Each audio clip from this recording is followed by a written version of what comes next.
বিএনপিতে 1000 রাজাকার আছে, সেই রাজাকারদের ফলো দিচ্ছে না, রাজাকারদের এই রাজাকার দর। জামাতে আছে 37 জন মাত্র।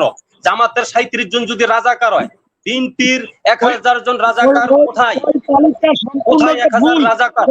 বাহির করেন। এইটা রাজাকার ওই জায়গায় ছিল, সে করছে, ওই সরকার এটাকে বাতিল করেছে। মনির সাহেব, আপনারা যারা আপনারা শুনেন, মনির সাহেব, last question, I want to finish my question. Last question, Mr. Monir, last question, I want to finish না। আপনারা যাদেরকে অ্যাডভোকেট ফজলুর রহমানকে এবং কি এই যে তারেককে লেলিয়ে দিয়েছেন জামাতের পিছনে, অথচ তাদের বক্তব্য সোশ্যাল মিডিয়াতে ভাইরাল হচ্ছে যে জামাত একটা আদর্শ দল। বিভিন্ন সোশ্যাল মিডিয়াতে, আপনি রাজু ভাই সোশ্যাল মিডিয়াতে ব্যস্ত থাকেন, বিভিন্ন সোশ্যাল মিডিয়াতে এখনো ভিডিওগুলো আছে যে খালেদা জিয়ার বক্তব্য এবং কি অ্যাডভোকেট ফজলুর রহমানের যে কিশোরগঞ্জের যে এখন বর্তমানে এমপি হয়েছেন তিনার বক্তব্য যে জামাতে যারা আছে কেউই এখন রাজাকার না, যারা যুদ্ধ অপরাধী তাদেরকে সবাইকে ফাঁসি দিয়েছে, এখন জামাতে যারা আছে কেউই তারা রাজাকার না। তারপরও মনির সাহেবেরা দীক্ষার দিয়ে যাচ্ছে অনবরত, এবং কি খালেদা জিয়ার বক্তব্য কিন্তু আছে এরকম, তারা মিথ্যা মামলায় জামাতকে ফাঁসি দিয়েছে, এরকম বক্তব্য আমি বিস্তারিত বলতে চাই না। আরেকটা বক্তব্য প্রশ্ন করতে চাই আব্দুল সালাম সাহেবের কাছে, যেমন এই যে কাজী মনিরুজ্জামান সাহেব বললেন যে এনসিবির লোকেরা স্মৃতিসৌধে যাইয়া রাজাকার নামে স্লো দিচ্ছে। হ্যাঁ, রাজাকার নামে স্লো দিচ্ছে, এটা তো বলে নাই জামাতের আমির রাজাকার, এটা বলে নাই। রাজাকার নামে স্লো দিচ্ছে, বিএনপিতে 1000 রাজাকার আছে, সেই রাজাকারদের স্লো দিচ্ছে না, রাজাকারদের এই রাজাকার দর। জামাতে আছে 37 জন মাত্র। জামাতের 37 জন যদি রাজাকার হয়, বিএনপির 1000 জন রাজাকার কোথায়? কোথায় 1000 রাজাকার? বাহির করেন। এইটা রাজাকার ওই জায়গায় ছিল, সে করছে, ওই সরকার এটাকে বাতিল করেছে। মনির সাহেব, আপনারা যারা আপনারা শুনেন, মনির সাহেব, last question, I want to finish my question. Last question, Mr. Monir, last question, I want to finish না। আপনারা যাদেরকে অ্যাডভোকেট ফজলুর রহমানকে এবং কি এই যে তারেককে লেলিয়ে দিয়েছেন জামাতের পিছনে, অথচ তাদের বক্তব্য সোশ্যাল মিডিয়াতে ভাইরাল হচ্ছে যে জামাত একটা আদর্শ দল, জামাত একটা সামাজিক দল, জামাতের মতো কোনো দলই হবে না, না হবে আওয়ামী লীগ, না হবে বিএনপি।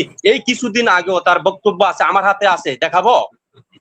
অ্যাডভোকেট ফজলুর রহমান সাহেবেরও বক্তব্য আছে, আমতারেকেরও বক্তব্য আছে, অথচ আমতারেককে আপনারা টাকা দিয়ে ফজলুর রহমানটা দেখেন, আখতারুজ্জামান বলছে, আপনি ফজলুর রহমানটা দেখেন, আখতারুজ্জামান বলছে ওইটাও একটা মুনাফিক হয়ে গেল ওনার কথায়, ওই যে যিনি আগে বক্তব্য দিয়েছেন। ফজলুর রহমান, আমার লাইনে রাখবেন, ফজলুর রহমান দেখাবো। এই ওমর, তুমি আমার ফেসবুকের আইডিতে আইডিতে আমার আছে, আরেকজন বলুন ফেসবুকের আইডিতে থাকছে। আচ্ছা, আপনি বের করেন, আচ্ছা আপনি বের করেন, আমি বাকি দর্শক দেখতে আমি আপনি বের করে নিয়ে আসেন। সাকিব বলুন, সাকিব আপনি আপনার মোবাইল থেকে বের করেন, সাকিব বলেন।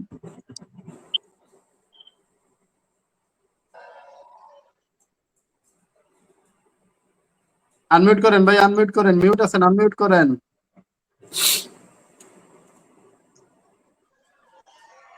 আসসালামু আলাইকুম, আমি কাজী মনিরুজ্জামান স্যারের কাছে একটা প্রশ্ন এবং আমাদের আরেকজন আলেম আছে, আলেমের কাছে প্রশ্ন। উনি একজন আলেম বলে ওনার কাছে প্রশ্ন করছি, নাহলে প্রশ্ন করতাম না। আমাদের পীরজাদা হানজালা সাহেবরে সংসদে ঢোকার সময় বলছে যে ওই যে জঙ্গি এমপি যায়। এখন বিষয়টা হলো দাড়ি টুপি এলাকায় দেখলে চুলকানি ওঠে, এরা কি আসলে বৈধ সন্তান না অবৈধ সন্তান, না ভারতের পিতাত্তা? এর ডিএনএ গুলো ওই সিসিটিভি চেক করে ডিএনএ গুলো টেস্ট করার জন্য আমি আহ্বান জানাচ্ছি যে আসলে কি যে মুসলমানদের সন্তান, না আসলেই ওই ভারতের পিতাত্তার সন্তান এগুলো। আর কাজী মনিরুজ্জামান স্যারের কাছে আমার একটা প্রশ্ন, যে আওয়ামী লীগ ডুবার বড় একটা কারণ ছিল ওবায়দুল কাদের। বিএনপি যদি ডুবে তার একটা বড় কারণ হবে সালাউদ্দিন সাহেব। কথাটা মাথায় নিয়েন, হয়তো আপনি হয়তো হাসি উড়িয়ে দেবেন যেটা কি বলে। ইনার বক্তব্যতে সবাই রাগ হচ্ছে, আমি তা চাই তারেক রহমান বক্তব্য দিক জাতির সামনে। সে আসছে, তিনি শহীদ জিয়ার সন্তান, সে বক্তব্য দিক, ভালো বলুক মন্দ বলুক, জাতি মেনে নেবে। কিন্তু ইনার বিরুদ্ধে মানুষের অ্যালার্জি আছে। আর বিএনপি এত শক্তিশালী না হাসিনার মতন, যে হাসিনা ধরেন রাষ্ট্রীয় বাহিনীও লাস্ট ফিনিশিং, তার বাহিনী যখন নিজস্ব বাহিনী ফেল করেছে তখন তিনি রাষ্ট্রীয় বাহিনী ব্যবহার করেছে, তাও দেখতে পারেনি।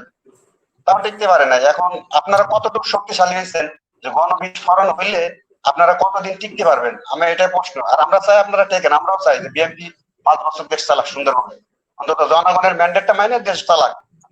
ধন্যবাদ, আসসালামু আলাইকুম। জি, ধন্যবাদ। ধন্যবাদ। কবির, আপনি কি পেয়েছেন? একটু দেখান। আনমিউট করেন, আনমিউট করেন, মিউট আছেন, আনমিউট করেন, মাইকটা আনমিউট করে তারপরে বলুন। আপনার মাইক মিউট আছে ভাই। মিজানুর রহমান, মিজানুর রহমান বলেন। আসসালামু আলাইকুম এনামুল ভাই, আমাকে সুযোগ দেওয়ার জন্য আপনাকে ধন্যবাদ এবং আপনার মাধ্যমে প্যানেলের অতিথিবৃন্দদেরকে জানাচ্ছি আমার সালাম। আসসালামু আলাইকুম ওয়া রাহমাতুল্লাহি ওয়া বারাকাতুহু। আমি মানে আগের কিছু কথা এখানে অ্যাড করতে চাই, যেমন ডক্টর জাহেদ যখন টক শোতে বিভিন্নভাবে কথা বলছে, এখন নাকি প্রধানমন্ত্রী বা কোনো একটা উপদেষ্টা বা মন্ত্রী পদে আছে, উপমন্ত্রী বা মন্ত্রী পদে। উনি আগে বলছিল ইসলামপন্থীদেরকে যেভাবে হোক ঠেকাতে হবে, এদেরকে ক্ষমতা যেতে দেওয়া হবে না, এরা জঙ্গি, আবার জঙ্গির ইয়ে করবে, জঙ্গি কার্যক্রম করবে, তাই ইসলাম ধর্মের ক্ষমতাসীনে যেন যেতে না পারে, ইসলামপন্থীদের যে মূলেই হোক ঠেকাতে হবে, এবং তাই করছে। এবং ওনার কিছু কথা আবার যে সামনে আসতেছে, যেমন হানজালাকে সংসদে বলছে যে জঙ্গি এমপি যাচ্ছে, এটাই একটি ইঙ্গিত দিচ্ছে সেই শেখ হাসিনার যে দুর্বৃত্তায়ন, জঙ্গি নাটক সাজে মাওলানাদের, আলেমুলামাদেরকে, ধর্মপ্রিয় মানুষদেরকে আবার একটা মানে এই জঙ্গি ট্যাগিং দিয়ে দেশের মধ্যে অস্থিতিশীলতা, গুম খুনের একটা মানে যোগসূত্র পাওয়া যাচ্ছে। আমার মনে হয় এই যে কাজী মনিরুজ্জামান, এনারা যে ফেলবেলা হাসে, এটা তো লজ্জা শরম কিছুই নাই। এনারাও হাসিনাকে দেখেও শিক্ষা গ্রহণ করে নাই, এনারা শিক্ষা গ্রহণ করা উচিত ওই ধরনের নাস্তিকদেরকে মন্ত্রী বা উপমন্ত্রী পদে নিয়ে। যেমন ববি হাজাজ, যেনার সালামে দিতে জানে, আসসালামু আলাইকুম, যিনি সালামে দিতে পারে না, এনাদের মতন একজন লোককে যারা এমপি নমিনেশন দেয় অন্য দলের একটা বিলুপ্তি করে। আমার মনে হয় বিএনপিতে যারা যোগদান করছে যে দলগুলো, এরা আপনার কোনো প্রশ্ন না থাকলে একটু শেষ করতে হবে। সাইফুল ইসলাম আনমিউট করে কোনো প্রশ্ন থাকলে বলুন। আসসালামু আলাইকুম মনির ভাই, ভালো আছেন? জি, ভালো আছি। ওই আমি মুফতি মৌলানা বলতে চাই, জামাতের আমি যে জুলাই নিয়ে এত নাচা ফাঁচা করবে লাগছে, এই যে মনে করো যে আপনার এই যে মনে করো যে নারী যে নেতৃত্ব দিয়ে দেওয়া কথা, এইটা ওরা দিল না কেন? এরা দিচ্ছে, এরা নির্বাচনে কেন নারী ক্যান্ডিডেট দেয় নাই সেটা বলতেছেন? হ্যাঁ, দাঁড়ান আমার কথা শেষ করবে দেন। এখন আপনার কথা শেষ, আমি জাস্ট কনফার্ম করতে চাই যে নির্বাচনে নারী ক্যান্ডিডেট কেন দেয় নাই সেটা বলতেছেন কিনা, আপনি পরিষ্কার করে বলেন। বইটা পরিষ্কার করে বলতেন। আরো একটা কথা আছে, সংসদে রাষ্ট্রপতি 32টা নিয়ম মানতে পারবেন, কিন্তু রাষ্ট্রপতির মনে করে ভাষণ শুনতে ভাল লাগে না। এরা তো মনে করো যে এই যে জামাত খুব ভালো পজিশনে, কিন্তু এরা নিজে নিজে নষ্ট করতেছে। রাষ্ট্রপতি যদি একটা সাইন করে গণভবনে, মানে না ভোটে, ওরা মানতে পারে, কিন্তু সংসদে মনে করো কথা শুনতে ভাল লাগবে না। এটা কোন কোন কোন জুলাইয়ের সনদে আছে আমাকে বলেন, ওই ভাই বলবে। জি, ধন্যবাদ। আচ্ছা, কবির যুক্ত হয়েছেন আমারও। কবির, আমি ভিডিওটা প্লে করবো, ভিডিওটা প্লে করি। হ্যাঁ, প্লে করেন। এখন তো জামাতের কোন যুদ্ধ অপরাধ সবই তো ফাঁসি পেয়ে গেছে গা, আর যারা ছিল হারা মরে গেছে গা। এখন কে জামাতের যুদ্ধ অপরাধী? 52 বছর পরে এই কথা কয়ে দেশকে বিভাজন করলে, আমি বলছি না, কথাটা বলছে ওই শেখ হাসিনা যে দেশের দিকে তায়া থাকে, সেই দেশের সমস্ত পত্র পত্রিকা এই কথা বলছে। ওনার বোঝা যাচ্ছে না তো, ছবি তো আরেকজন।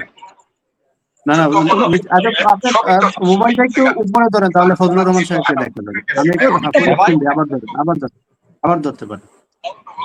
আচ্ছা, তোমার সাউন্ডটা বাড়ায় না। এখন প্লে করেন।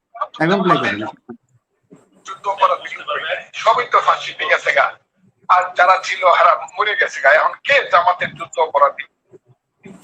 52 বছর পরে এই কথা কয়ে দেশকে বিভাজন করলে, আমি বলছি না, কথাটা বলছে ওই শেখ হাসিনা যে দেশের দিকে তায়া থাকে, সেই দেশের সমস্ত। ঠিক আছে, এখন আমি আপনাকে জিজ্ঞাসা করি, আপনার জামাতের আমিরও বলছে সংসদে যে আমি মুক্তিযোদ্ধার সন্তান।